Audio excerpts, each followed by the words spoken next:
Assalamualaikum warahmatullahi wabarakatuh. Nama saya Bella Dwi Febrianti, lokal 6 MPSC, NIM 2018-153-1069, mata kuliah Manajemen Pusat Sumber Belajar. Dosen pengampu Bapak Amiruddin, materi yang ketiga pelaksanaan Pusat Sumber Belajar. Saya di sini akan sedikit menjelaskan materi kelompok 3 yang berjudul pelaksanaan pusat sumber belajar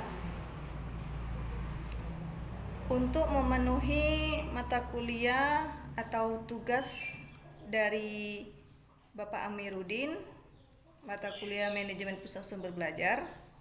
Pertama-tama kita jelaskan apa itu pelaksanaan.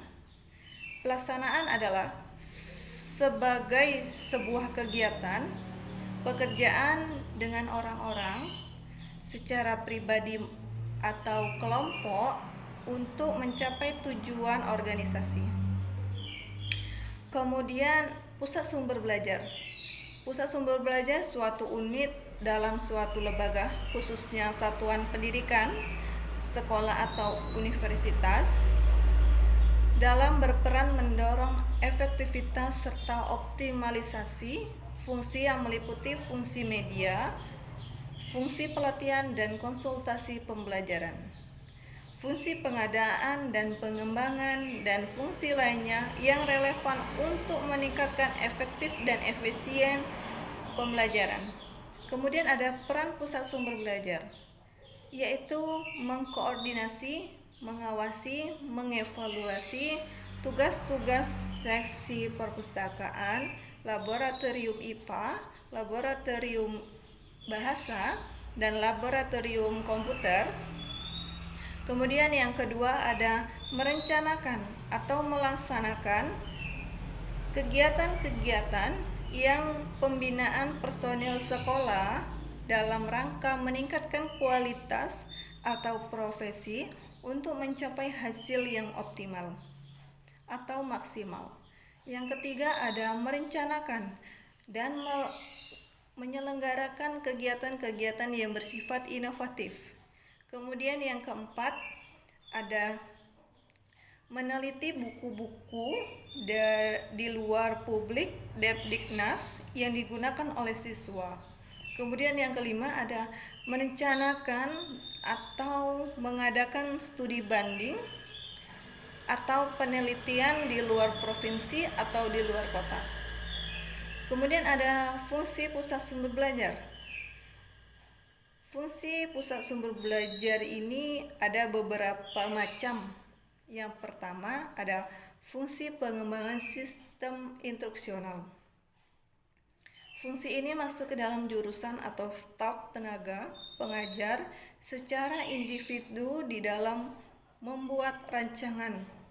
Hal ini meliputi yang pertama merencanakan kurikulum, yang kedua identifikasi pilihan program instruksional, yang ketiga seleksi peralatan dan bahan ajar, yang keempat perkiraan biaya, yang kelima pendataan lembaga, pengembangan sistem instruksional bagi staf pengajar, yang keenam ada perencanaan.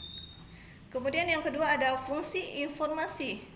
Ada beberapa macam sumber informasi seperti puskom, perpustakaan komputer, bahan baca, radio, televisi, perorangan, lembaga, dan sebagainya. Kemudian ada fungsi pelayanan media, yaitu fungsi ini berhubungan dengan pembuatan program media dan pelayanan pendukung yang dibutuhkan oleh staf pengajar, yang meliputi yang pertama ada sistem pengguna media untuk kelompok besar, yang kedua ada sistem pengguna media untuk kelompok kecil, kemudian yang keempat ada fungsi produksi, yaitu menyiapkan karya seni asli, kedua produksi transparan.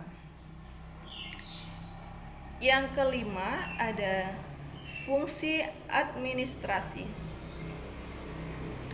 Fungsi administrasi yaitu supervisi atau personalia untuk media pembelajaran supaya efektif dan efisien agar kedepannya berjalan dengan lancar karena adanya media dari fungsi administrasi.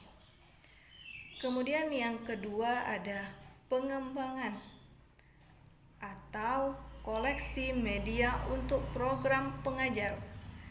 Dengan demikian, tenaga pendidik harus menyiapkan program pembelajaran untuk di hari berikutnya supaya dalam KBM tenaga pendidik berjalan dengan lancar dan optimal. Kemudian ada ruang lingkup pusat sumber belajar. Ruang lingkup pusat sumber belajar yaitu perencanaan pembelajaran yang teratur dari silabus rencana pelaksanaan pembelajaran bahan ajar seperti pelaksanaan pembelajaran atau kegiatan yang berkaitan dengan model-model pembelajaran dan penilaian hasil belajar dan bahan ajar material. Maka dari itu, pelaksanaan pusat sumber belajar ini supaya berjalan lancar harus mengikuti fungsi-fungsi dari beberapa fungsi tersebut. Sekian penjelasan dari saya akhiri. Wassalamualaikum warahmatullahi wabarakatuh.